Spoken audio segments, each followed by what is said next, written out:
A França era uma monarquia absolutista, governado por Luís VI, um rei muito poderoso, mas bem burro. Ele era casado com Maria Antonieta da Áustria, então a França e a Áustria tinham uma relação política bem forte com suas casas, Bourbon e Habsburgo. Mas o casamento deles era meio conturbado, já que eles não conseguiam ter filhos. Então não tinham um herdeiro da família deles. E nem isso o rei conseguia ser eficiente, já que a França estava extremamente endividada por ter ajudado os Estados Unidos a ganhar sua independência. E o rei só quis fazer isso para irritar o Reino Unido, um adversário da França na época. Além disso, a Europa Central e a Escandinávia estavam passando por um inverno extremamente rigoroso, como na Ice Paradise do Sonic Adventure 2. E esse inverno atrapalhava muito a agricultura da França, o que fez esse país ficar sem comida. Ou seja, a situação da França era tão boa quanto a do Afeganistão, já que eles não tinham dinheiro ou comida. Com todos esses problemas no país, os franceses começaram a perceber de forma mais clara a divisão de castas que a França tinha. A casta era dividida em três grupos: o clero, os nobres e o povão, que lá tinham até os burgueses safados. O problema dessa casta era que as raças puras, que eram o clero e o nobre, não precisavam pagar impostos e cobravam muitos impostos. E as raças impuras, que eram o povão, eram atolados de impostos e dívidas que tinham que pagar para o governo. Mas o rei Luizinho estava muito ansioso com as dívidas do seu país. Então convocou a Assembleia dos Estados Gerais para fazer com que o clero tenha que pagar imposto. Mas o povo interpretou isso de maneira errada, acreditando que o rei iria diminuir os impostos do povo, o que não aconteceu. Mas vocês podem nos perguntar: mas senhor Scooby-Doo, o povo não representa a maior parte do povo? E você está certo, meu caro zimbabuense. Eles faziam sim a maior parte do povo. Mas o rei foi esperto que nem o Pernalonga e fez os votos serem por casta. Ou seja, cada casta tinha um grupo. E caso o povo quisesse aumentar os impostos dos dois grupos, eles iriam negar. E mesmo a casta do povo sendo a maioria, eles só teriam um voto e perderiam a votação. Certo? Certo? Mas havia um homem que tinha assistido tanto Death Note que ficou muito inteligente e bem radical. Ele apresentou suas ideias radicais que planejava mudar tudo no país na Assembleia.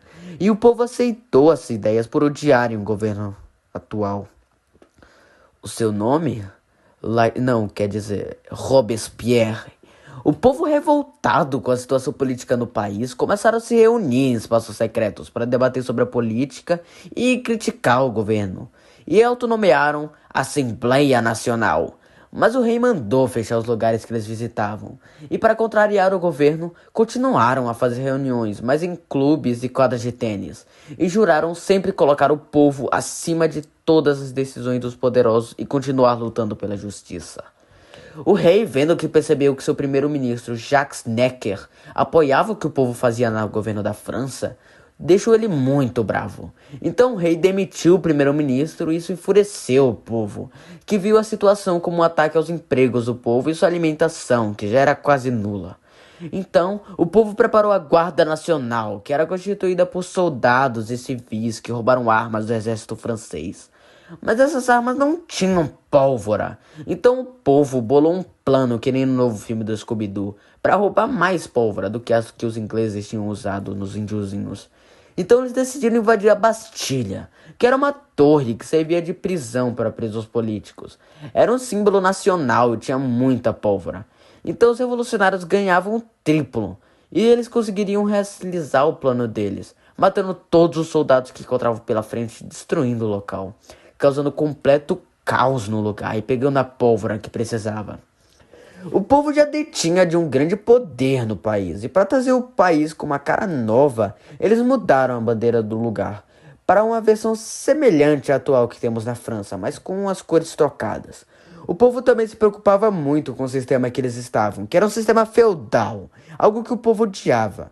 Então eles decidiram matar os senhores feudais que estavam controlando a zona rural, e com essa situação muitos feudais e muitos senhores de feudos surgiram da França para outros países, com medo de serem mortos. Isso ficou conhecido como o Grande Medo, e com essas práticas o feudalismo foi abolido no país. Além disso, eles tinham feito a Declaração dos Direitos Universais do Homem e do Cidadão, que garantia a liberdade de imprensa para o povo. Mal sabiam eles que essa seria a ruína deles. Porque essas notícias tinham mais fake news que a Choquei, e eram feitas por um jornalista chamado Marat, que assustava o povo, já que as notícias deles eram tão malucos quanto a Dilma comendo pombo no calçadão de Osasco. E ele falava que os reis escondiam comida do povo, que pode até ser verdade, mas isso enfureceu o povo muito. Então um grupo de mulheres foi para Versalhes, que era onde a família real morava. Eles não moravam nem na capital do próprio país. Então essas mulheres protestaram por comida, mais direitos e que a família real se mude para Paris. Os soldados não deixaram as mulheres passarem, então elas mataram todos os soldados que vinham pela frente e chegaram até a família real ensanguentadas, com os olhos vermelhos de raiva, para pedir à família real dar mais direito e mais comida. Que o rei cedeu com rabos entre as pernas de medo, algo que o Scooby-Doo nunca faria, porque ele é muito corajoso.